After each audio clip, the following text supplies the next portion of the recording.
everybody. Hello. How's it going? Great. I changed outfits. I love it.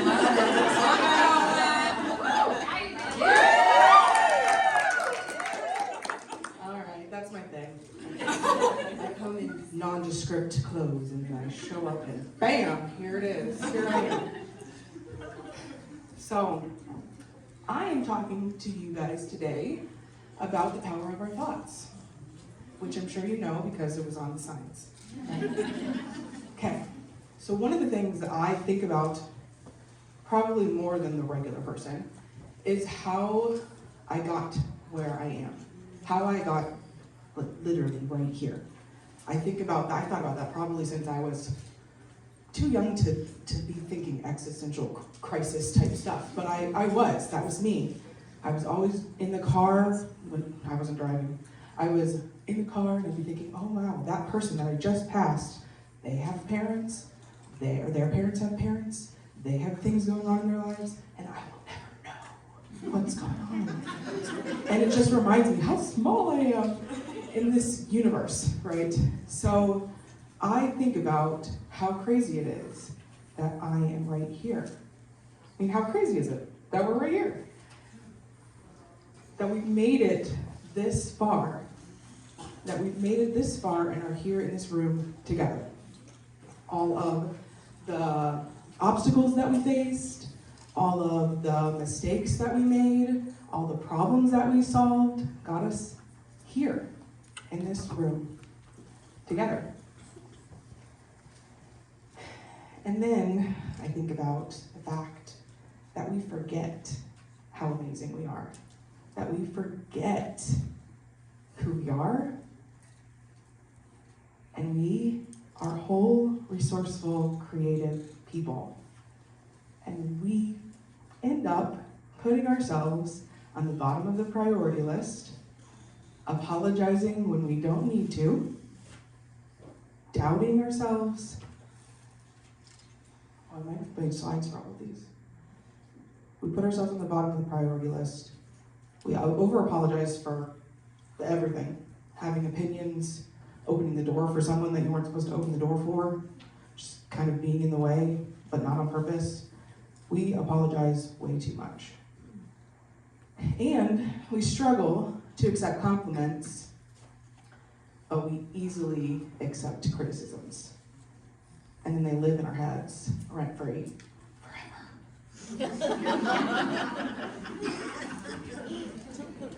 So everything starts with a thought. Everything starts with a thought. All of those things that I just talked about start with a thought. My business started with a thought. I can do that. My book started with a thought.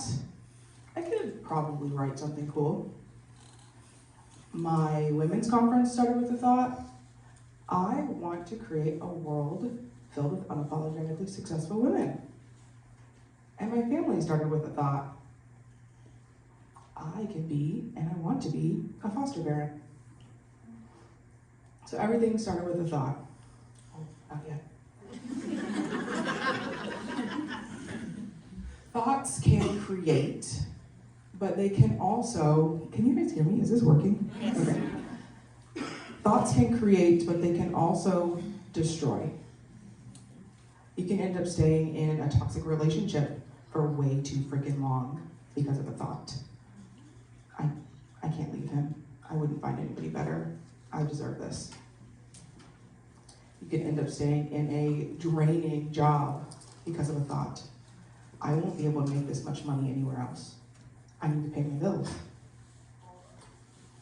You could end up not trying something new that you might love because of a thought. I don't know how to do that. I'll never figure that out. I'm not that smart.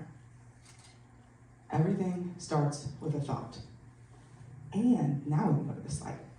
That is backed up by the cognitive behavioral theory, which states that, and it's really tiny down there, but that the thoughts, behaviors, body sensations, and emotions are all linked together. And if one is affected and changed, then the other ones are affected and changed. So what that says is, if we can change the way we think, we can change the way we live. We can change everything if we change the way we think. So I look at this like a formula because I like formulas. That's just me. I'm a data person. So I like to look at this as a formula, which is hard to do when you think about thoughts and feelings and actions, right? They're not super quantitative, okay? But we're thinking about this formula. If you have a thought, it leads to a feeling. If you have a feeling, it leads to an action. If you think about that, if you think about, say, your first thought is, I won't ever be able to figure that out. Your feelings might be anxiety, worry, insecurity. And because of those feelings, what action are you going to take? Probably not going to be able to do that thing that you thought you can't do anyway, right? So there is the formula. These unhelpful thoughts, they come in all shapes and sizes. There's a lot of them. And all of us are unique human beings with infinitely different experiences, feelings, thoughts, emotions, right? None of us are the same. None of us. You can try to prove that I'm wrong, but you're not going to be able to prove that. You guys are all unique. Every single one of you. And so, I can't cover every single thought that you have in your head, but I can focus on the 3 that really stick out. The 3 that I see, and I saw even just today when I was in my nondescript outfit, just listening to everybody. Okay? So we have our top 3, criticisms, apologies, and doubts.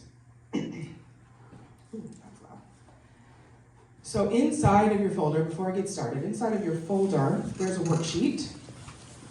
If you don't have your folder, you don't have the worksheet, that's fine. But if you have something to write on, that'd be great. Because this is interactive-ish. I'm not going to make you share, but I am going to make you do what I tell you to do.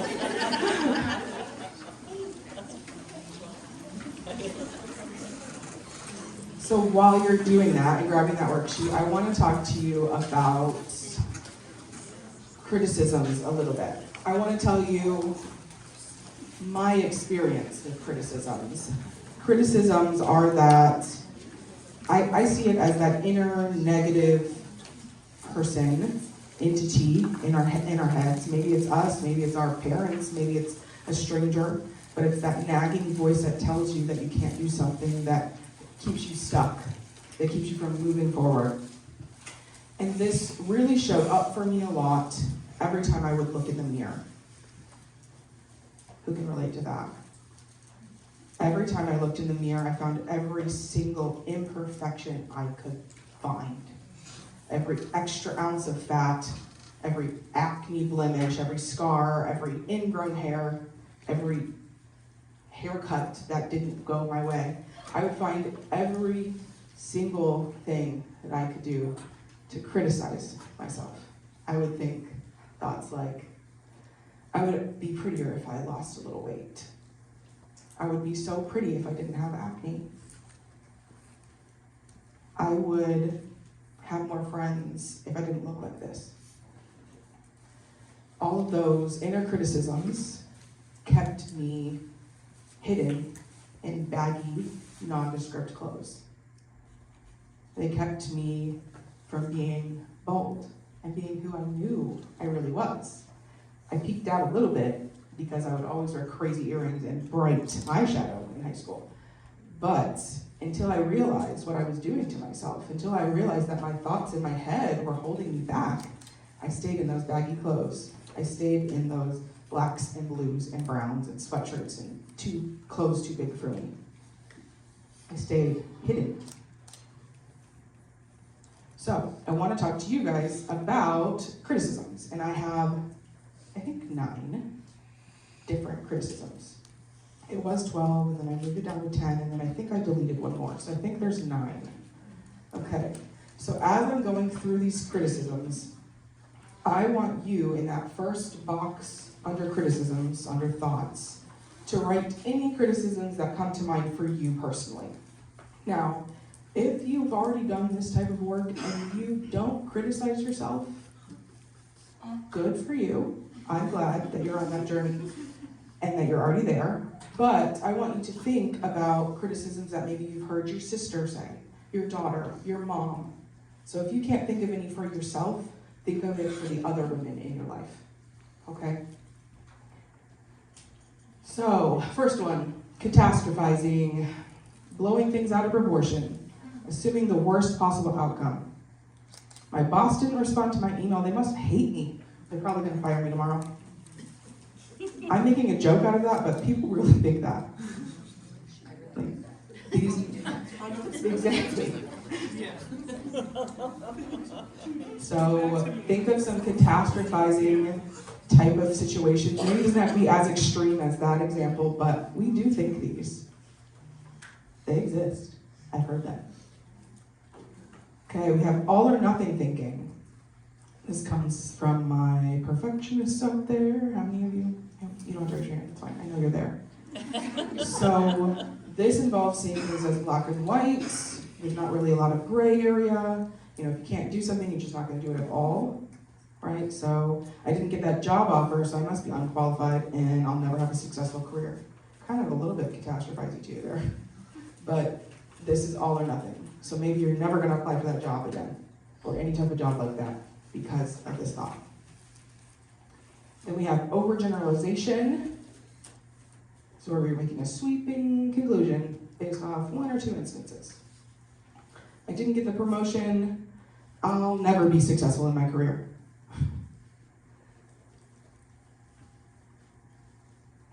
Personalization. This involves taking things too personally. This is the one that I kind of call story. You're building that story that doesn't exist. You're making it about you, right? And it might not be about you. I will actually give you a hint. It's probably not about you. Of course they're not responding to my texts. They must be avoiding me because they hate me. They don't hate you. They might be avoiding you, but not because of you. Mind reading. This is where we're assuming that you know what others are thinking without any evidence. I made a mistake in front of everyone, so now they probably think I'm incompetent. This one, the way I fight this one a little bit is, would I think that person is incompetent because they did what I did? Probably not. Labeling. This involves attaching a negative label to yourself based on something that happened in the past. Any mistakes or failures. You know, I'm such a disappointment, I can't even do the simplest tasks.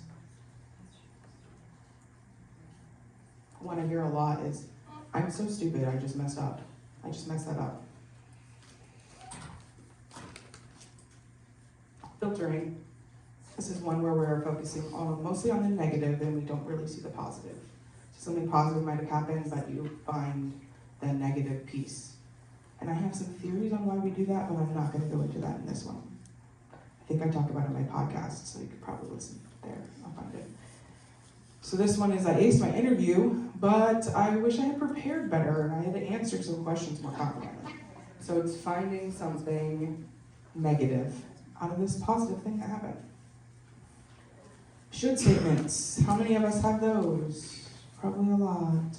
I should further my career. I should start that business. I should be perfect. I should be a better mother. I should call my parents. I should. Lots of expectations on ourselves. And then we have comparisons, where we're comparing ourselves to other people. Everyone else seems to have their life together except for me. Devan's in that bomb-ass suit. I don't think I could wear that, but she looks good in it. Thank you. So, back to, I think that was 9. That was a lot though, wasn't it? And the apologies section, that one has 15. So get ready for that. Okay, So we go back to this formula. Thoughts, feelings, actions. We just went through the thoughts. Okay?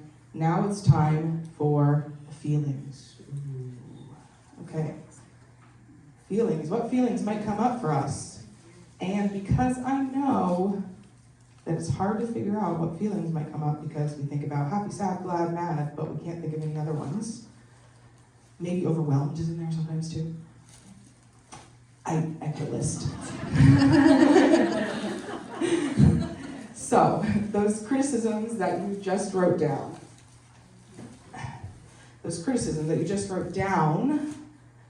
What feelings are coming up or have come up for you when those criticisms happen? What do you got going on there? I'll give you a minute or two.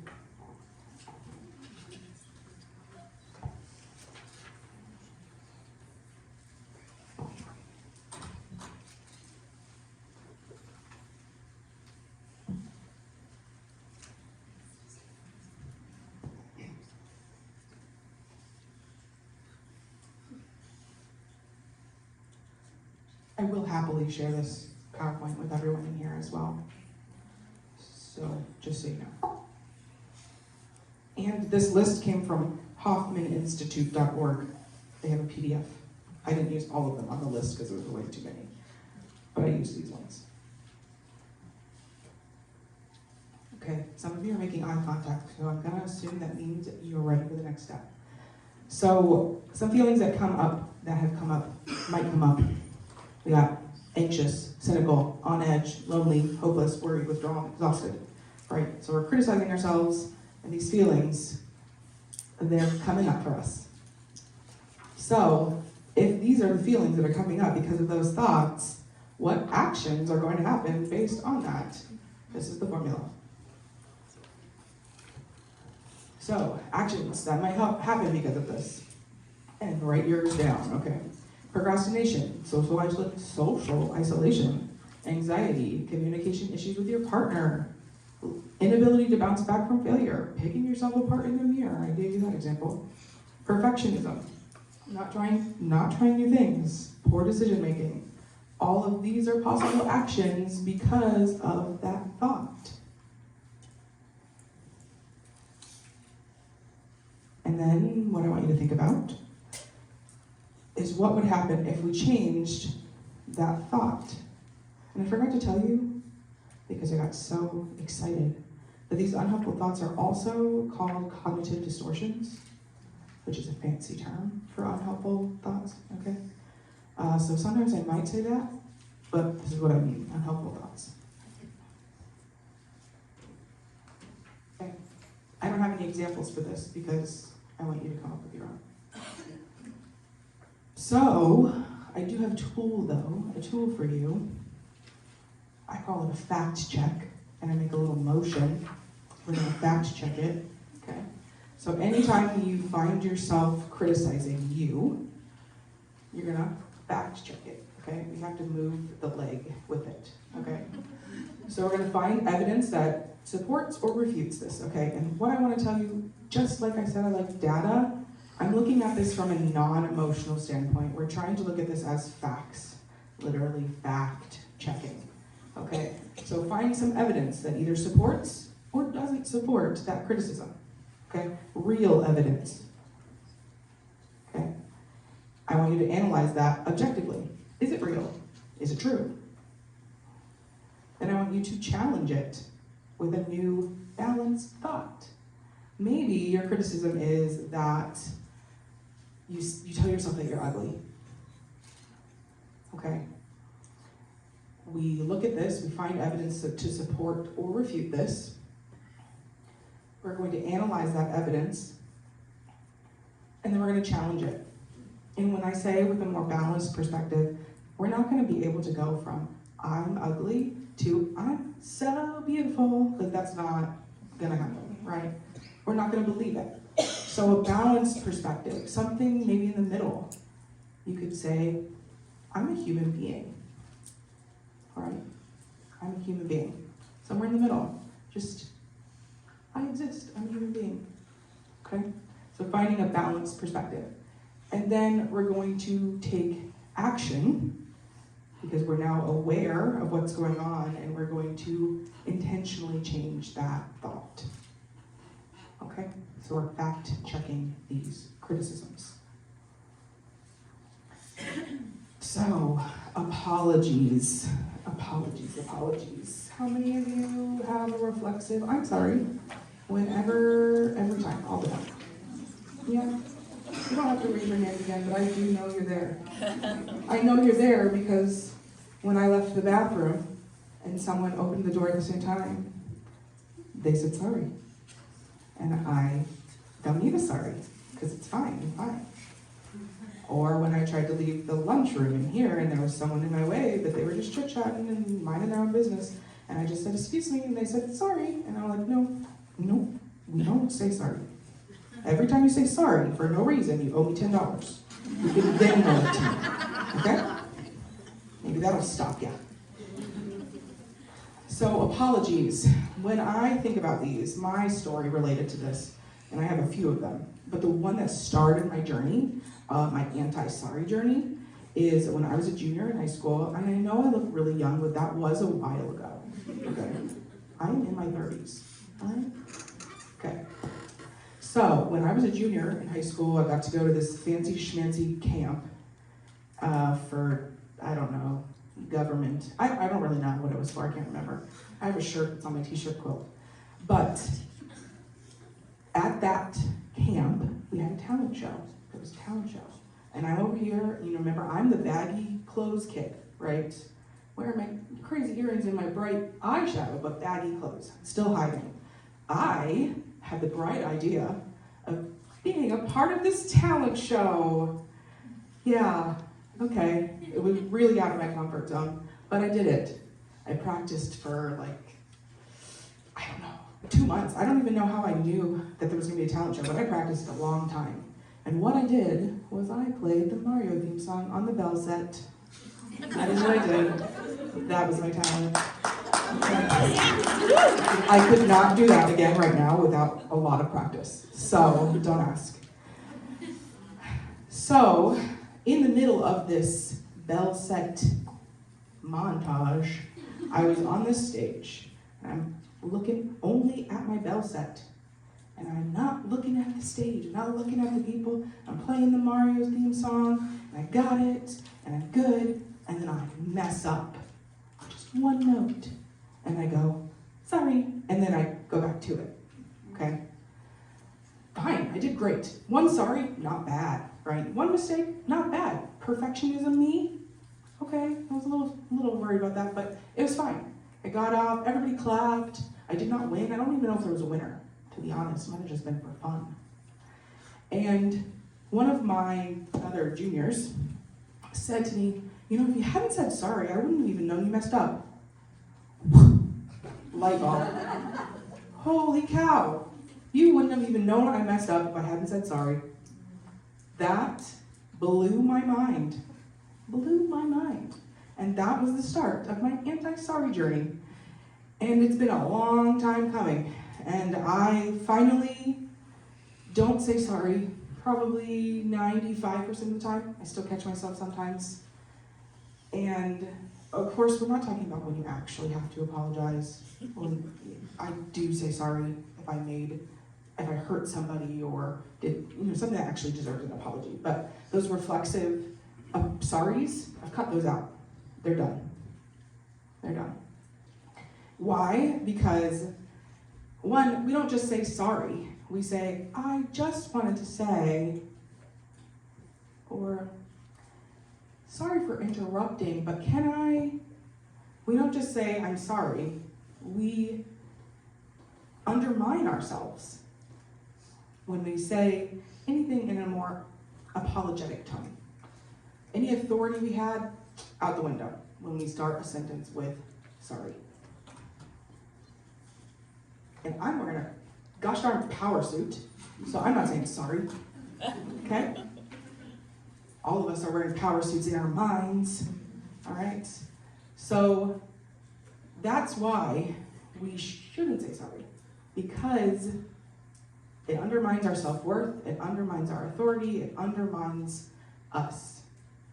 And people do that enough for us. We don't need to do it to ourselves. So, 15 apologies, different types. Are you ready? Apologizing for your feelings. I'm sorry, but that is making me uncomfortable. Okay, no. That is making me uncomfortable. Okay? Apologizing for asking questions. I'm sorry, but can you explain what you mean? No. They didn't clearly state it, so you just ask, what does that mean? What are you talking about? Can you explain that more? Sounds the same, but no sorry. Apologizing for taking up space. Just like the woman, I'm sorry for calling you out. I'm not sorry. The woman who was in my way, but not really in my way, right? I say, excuse me, you say sorry, excuse me, sorry, no, we're not gonna have this battle, okay? It's not a dance battle, all right. You can say, excuse me back, just so you know, like, you don't have to say sorry, you can say, oh, excuse me, oh, excuse me, okay, sounds the same, all right.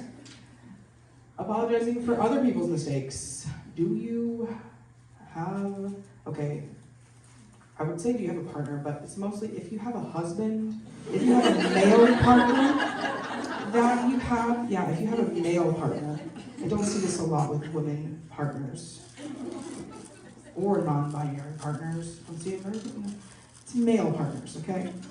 Do you apologize for their actions sometimes? Yeah, okay. Don't do that. All right. I'm sorry, they didn't mean that. They probably did. And it's not your responsibility to apologize for it. It's theirs. Apologizing for declining invitations or requests. This one's really hard for me because I have FOMO. I want to be in everything all the time. Really hard.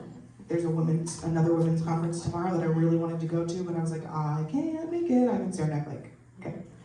So, you don't have to say sorry. It just doesn't work. I'm sorry, but I can't go to your birthday party. Okay. My response to that text message when you say that is, stop apologizing. It's fine. Okay. Apologizing for your preferences. This one is a very specific example. I do not like cucumbers. I hate them, actually. And so I would say, oh no, sorry, I don't like cucumbers. No, I despise them with my whole being. It is why I did not eat that salad for lunch today, because they touched it. Just feedback for you, Rachel. So we don't need to apologize for our preferences. Okay. Apologizing for disagreeing, especially when you have to, and just FYI, it's part of healthy communication skills. Communication is clarity. So, I'm sorry, but I'm going to have to disagree. No, you're not sorry. You have to disagree. I don't agree with you, but that's okay. We can move on, you know? Respectfully disagreeing without the sorry. Okay. Apologizing for not being perfect. Yeah, I'm sorry about that typo in that last email. I almost left a typo in this on purpose so I could not apologize for it. But I think I got all of them out. We don't need to apologize for that. We're human, we make mistakes. Okay. Embrace the perfectly imperfect being that we are. We're whole, resourceful, creative. Okay. Apologizing in social situations. I have a friend, for real, this is for real serious. I for real have a friend who apologizes for, I think she calls it talk blocking you. Because she, yeah, I think that's what she said. Oh my gosh, now that I say that, that's actually really funny. Oh, okay. I'll have to tell her that that's what I said on the stage about her. So she talks a lot, And she has 5 children, she doesn't get a lot of adult time, okay? So when she can talk to another human being that, in general, that's an adult, she talks a lot. And it never bothers me. Because I'm one of those people, if I need to leave, I'll be like, okay, gotta go, bye-bye. But not everybody does that, so she talk blocks them. She gets them stuck in the conversation with her. And so she apologizes. And I'm like, no, don't do that. It's fine. If you're really sorry, then stop doing it. She's not really sorry, because she's gonna keep doing it because that's who she is. And it's fine. Apologizing for self-care. How many of us feel guilty when we go do something for ourselves without dragging our spouses or our children or anybody with us? Yep, okay, a few hands. Then other people are thinking in their heads and not wanting to admit it. Totally fine. Okay, how many of you spend time with yourself without feeling guilty? Yes, queens, all right. Love that, okay. So then this one's not for you, it's fine. Okay, somebody else needed this message today. Apologizing for receiving compliments. I heard a little bit of sighs there. Yes, okay. So that presentation was really excellent. Oh, it was nothing really, just last minute. I would never say that. Would you? Would you downplay the compliments?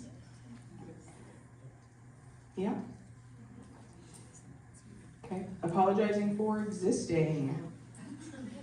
I know this sounds crazy, but people, it's true. We don't think about it, but we're sorry for just being in the room with someone sometimes.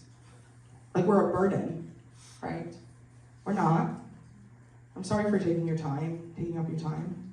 Or when you start, I'm sorry, but do you have a minute? Oh, I'm sorry for being in your conversation. I'm sorry. You know, just apologizing for existing. Apologizing for your appearance. Sorry, I look a mess today. I didn't have time to fix myself up. Okay. It's okay, you have 3 children. It's fine. And this is a Zoom call, and you can wear a hoodie and no pants if you want to. I don't care. That's a real life example of me.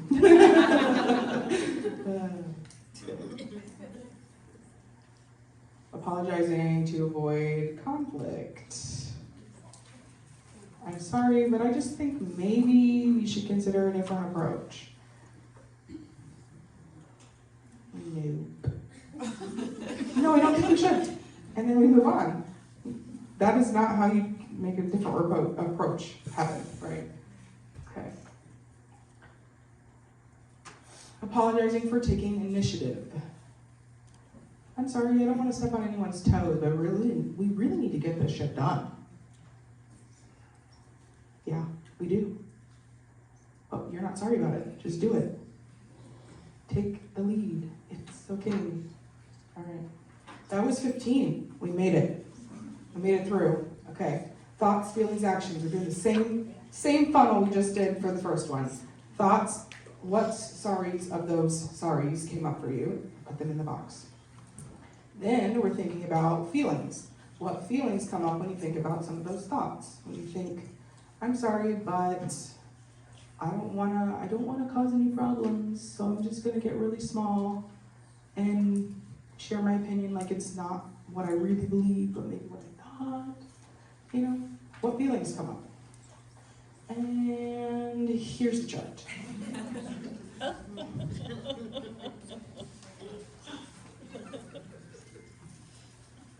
Just pick a few, it's fine.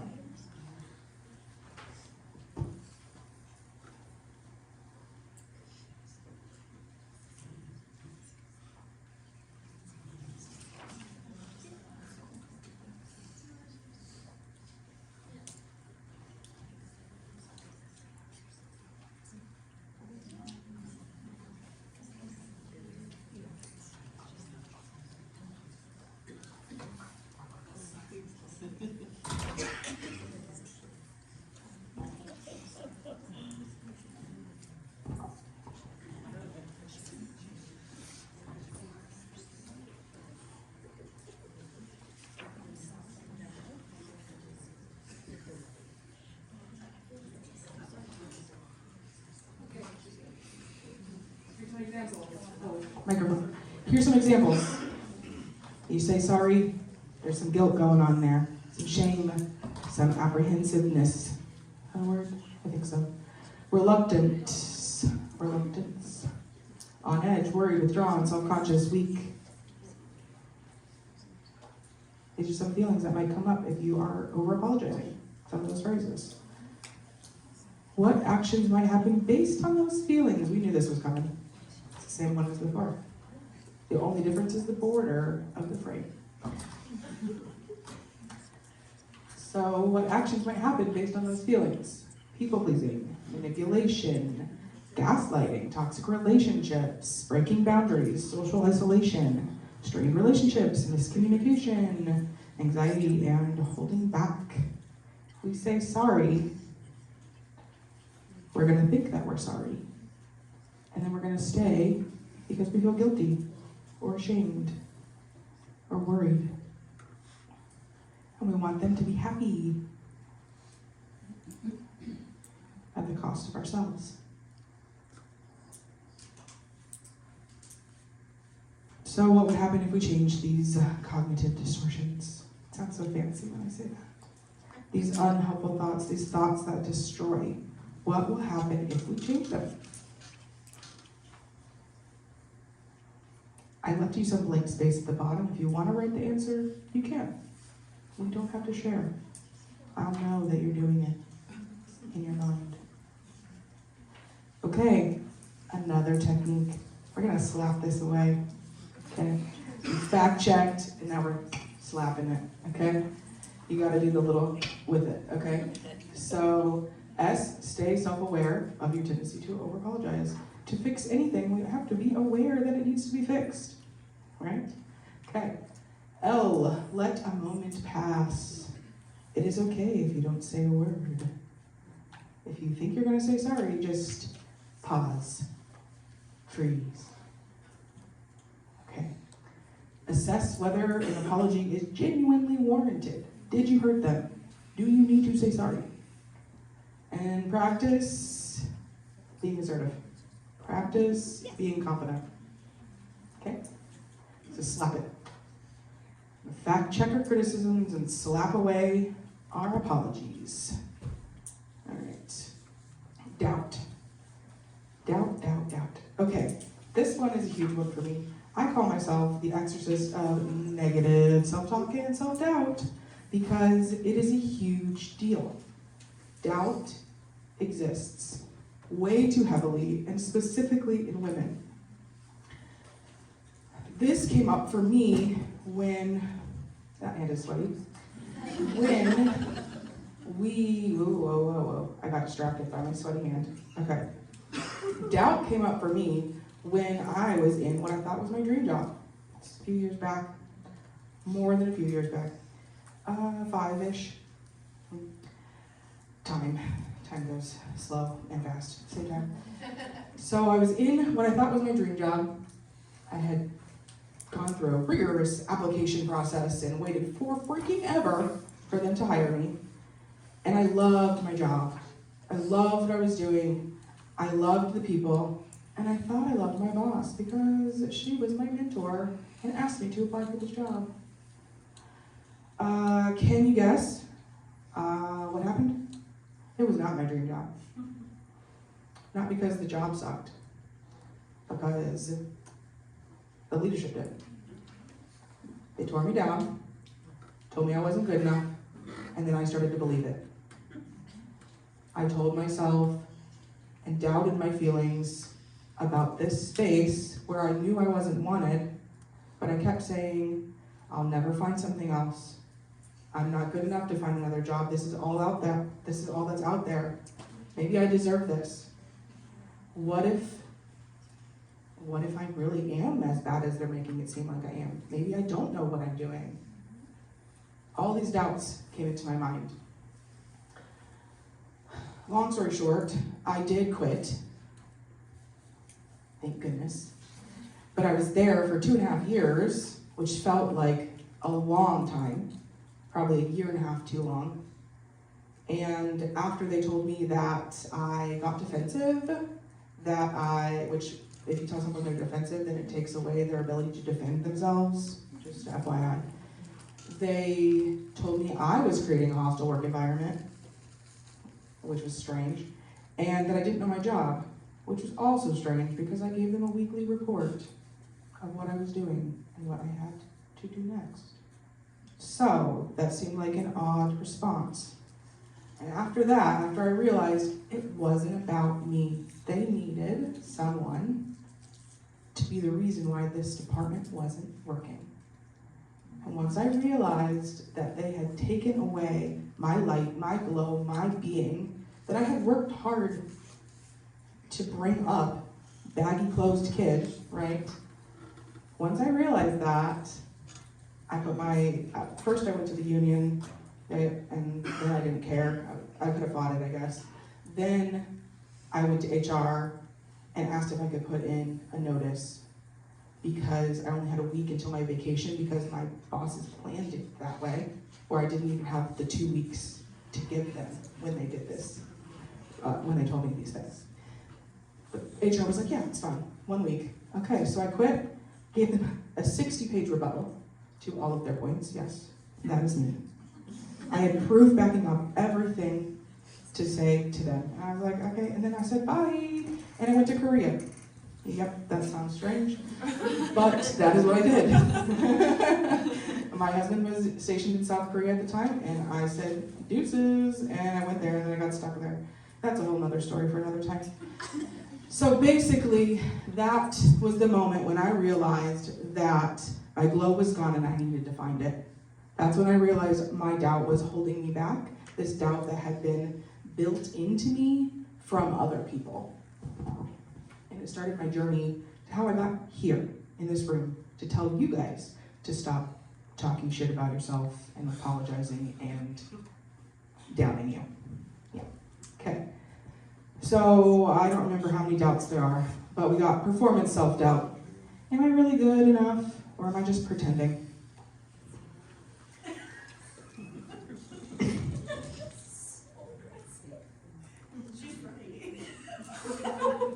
What happened?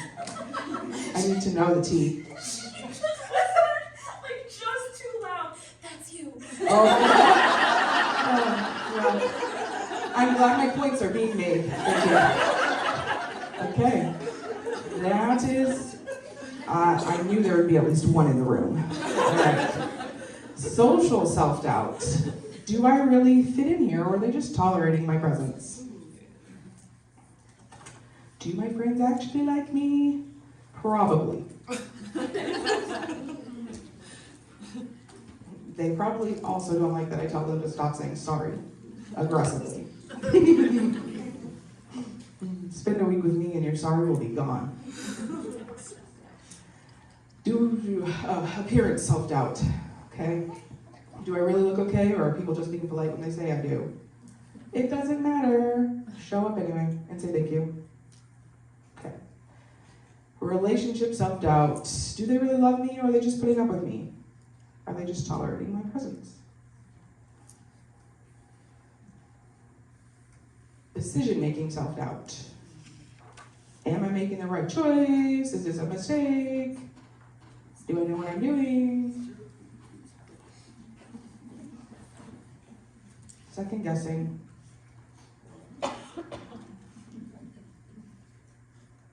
Intellectual self-doubt. Am I actually smart, or do I just appear that way? Is it the glasses?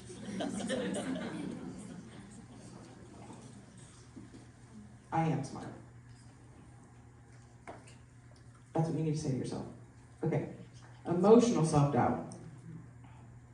Am I actually dealing with my feelings, or am I just avoiding the depth of the existence? I see some head nods. Yes. I get it. Feelings are scary and vulnerable and immense. Creative self-doubt. How many of you have a book that you want to write but you haven't written it yet? I heard it in the hallway. I knew. You got a book inside you, you're going to write that. Okay. Am I truly creative, or am I just good at imitating people? others. I didn't even read that right, that's fine. Okay. Oh, remember how I said that you guys are all unique human beings and all of your experiences and thoughts and everything make up you? There will never be another you. Then that means you are not imitating others, okay? Just heads up. All right, parental self-doubt. I will tell you, this comes up for me a decent amount because I became a mom of 3 children. All of a sudden, I was bestowed 3 children. Bestowed? Yeah, that's the right word. Bestowed 3 children 21 months ago. A 2-week-old, a 22-month-old, and a 6-year-old. I went from having 0 children to 3 in an hour. Whoa. Who can say that? Me. So parental self-doubt shows up because I have no clue what I'm doing, right? It's okay, nobody does. Aha, that's what I figured out. Exactly. I thought my parents knew what they were doing. They didn't. And neither do I, and that's okay. Okay. Am I really doing what's best for my kids, or am I just making up as I go? Probably a little bit of both. Yeah, probably a little bit of both. Leadership self-doubt. Do I actually have what it takes to guide us forward, or am I just pretending to know the way? Also, probably a little bit of both. But it's okay. All right. So, that was not as many as apologies. There's a lot of apologies. I knew that. So we got thoughts, feelings, actions. We're following the same process as before. Thoughts, feelings, actions. The thoughts that we had someone who feels like they're pretending. Okay, so that was a thought. What feelings might come up for us? Here's a chart. Third time's a charm. Do you have this memorized yet? I typed this, now I have it memorized.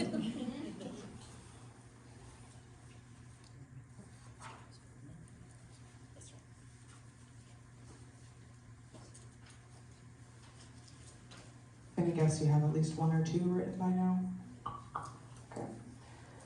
So some feelings that might come up for us, examples. If we are doubting ourselves, we're going to be frustrated, irritated, upset, unhappy, trapped, confused, depleted, unsure, worried.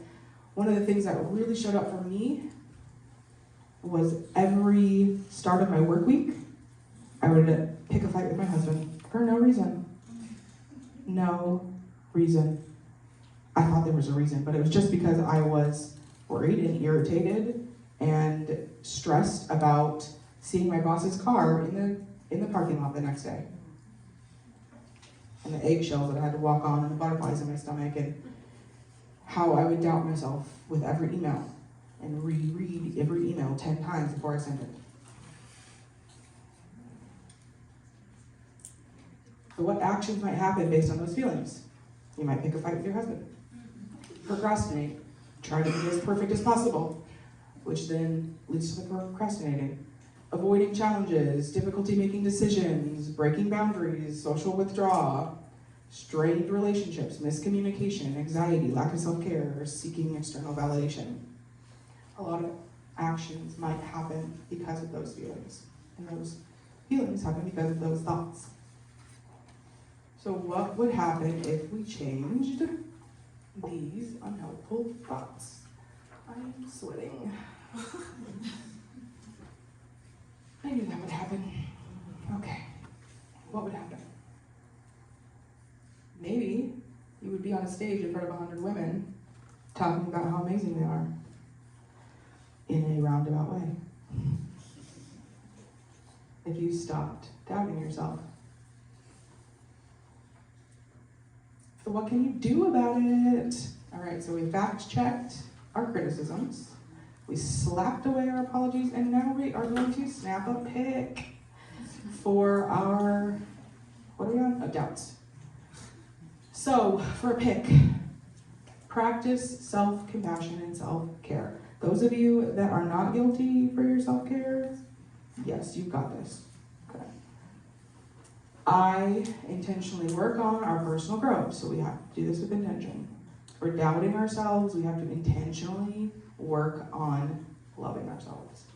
We have to intentionally work on growing ourselves. And then C is create a positive environment support system. If you have toxic people in your life, cut them out. If they are making you doubt yourself, cut them out.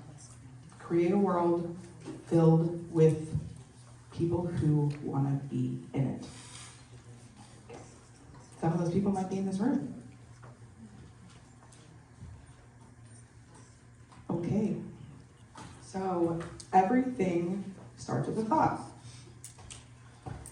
Everything starts with a thought. These unhelpful thoughts are formed from childhood experiences, trauma, toxic relationships, social conditioning, unsolicited advice, a lot of things. These unhelpful thoughts have been trained into us. So you remember at the beginning when I said that we put ourselves at the bottom of the priority list, we apologize too much for having an opinion, taking up space, wanting more, and we accept criticisms easily, but compliments go out the window.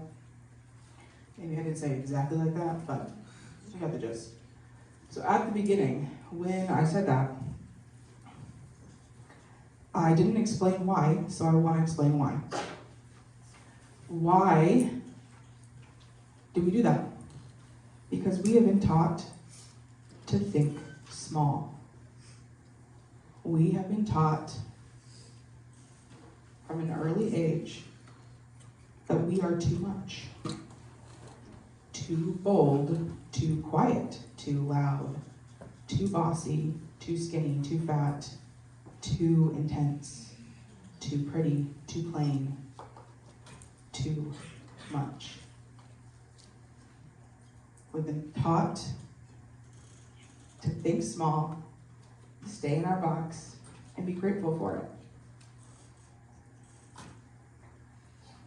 Which then taught us to be our own worst enemy. That's why we have the criticisms and the doubts and the over-apologizing.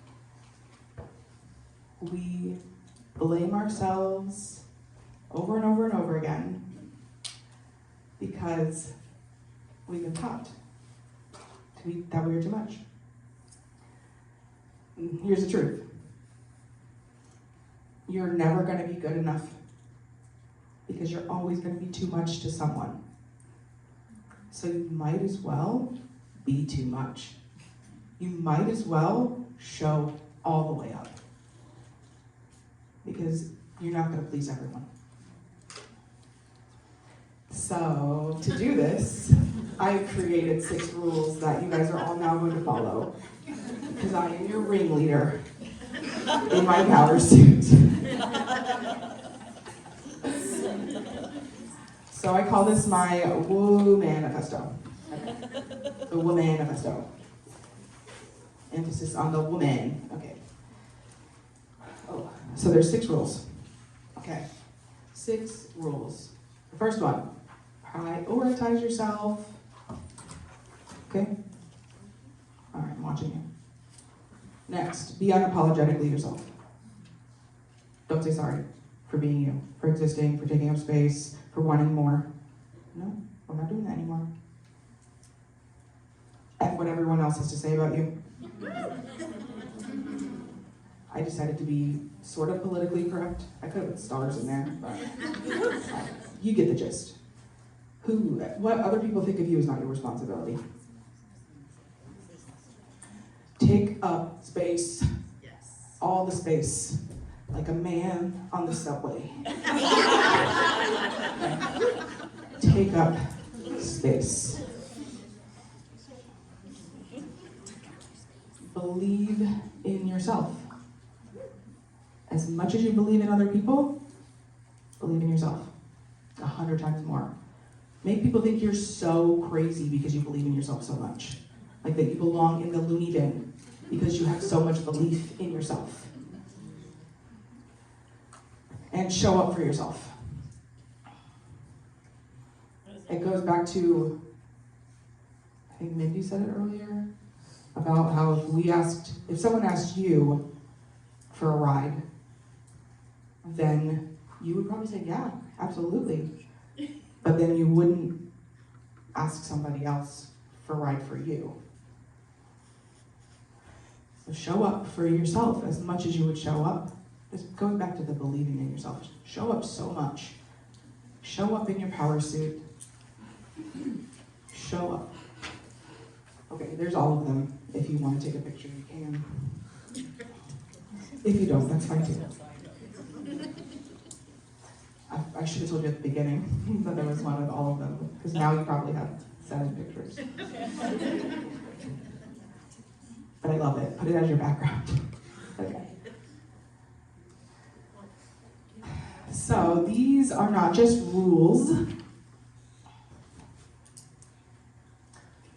These are not just rules, but these rules, I'll get to what I mean by, I skipped ahead a little bit in my brain. These rules help us break through these cognitive distortions, these unhelpful thoughts. Okay, there we go. But these aren't just rules. These are a movement, okay? It's a movement. A movement to break up with people-pleasing, perfectionism, patriarchy, imposter syndrome, self-doubt. We're breaking up with secretly wanting more and instead actually just wanting more and going for it. We're breaking up with our inner critic. We're breaking up with it. This is going to be how we break through the social conditioning that has gaslighted us into believing that we aren't enough and that we're too much and what society has told us to do, to be, and to look like. When we follow these 6 rules, everything is possible for you. When we break, when we show up, when we do these steps, we break through the generational manipulation that has happened to us over and over and over again. Think about how far we've come, 50 years, 100 years, but how much further we have to go.